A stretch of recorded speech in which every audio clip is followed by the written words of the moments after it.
Europe 1. Le journal de 6h30 avec Fanny Marceau. Bonjour Fanny. Bonjour Alexandre, bonjour à tous. Sommes-nous à un tournant dans le conflit ukrainien ? Les forces russes, en tout cas, continuent de reculer face à la contre-offensive de l'armée de Kiev.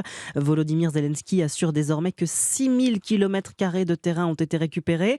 Des villages de la région de Kharkiv au nord-est et autour de Kherson dans le sud-est. Alors question, comment une telle percée a-t-elle été possible ces derniers jours ? Alexis Guilleux, vous êtes notre correspondant aux États-Unis. Il s'avère que les Ukrainiens se sont notamment appuyés sur le renseignement américain. Oui, la coopération s'est faite plus intense ces dernières semaines pour mieux préparer cette contre-offensive à l'œuvre depuis plusieurs jours.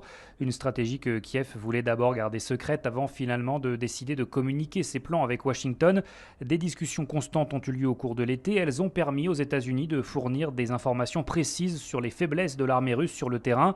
Mark Warner dirige la commission du renseignement du Sénat à Washington et pour lui, cette contre-offensive est la preuve de la force de la coopération militaire entre les deux pays.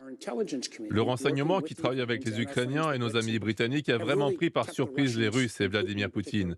On va voir maintenant comment ça va se passer, mais il est clair que Moscou s'attendait à une offensive dans le sud et pas dans le nord-est.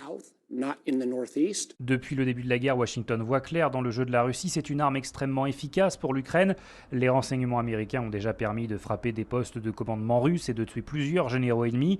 Mais pour les officiels américains, cette contre-offensive démontre surtout une nouvelle fois les problèmes logistiques et de communication de la Russie qui minent son avancée depuis le début de la guerre. Alexis Guilleux, correspondant d'Europe 1 aux États-Unis. En Russie, plus de 6 mois après le début de ce que les autorités appellent une opération spéciale en Ukraine, plusieurs voix s'élèvent contre Vladimir Poutine. Hier, des élus de 18 mairies de districts de Moscou et Saint-Pétersbourg ont lancé une pétition pour exiger la démission du chef du Kremlin.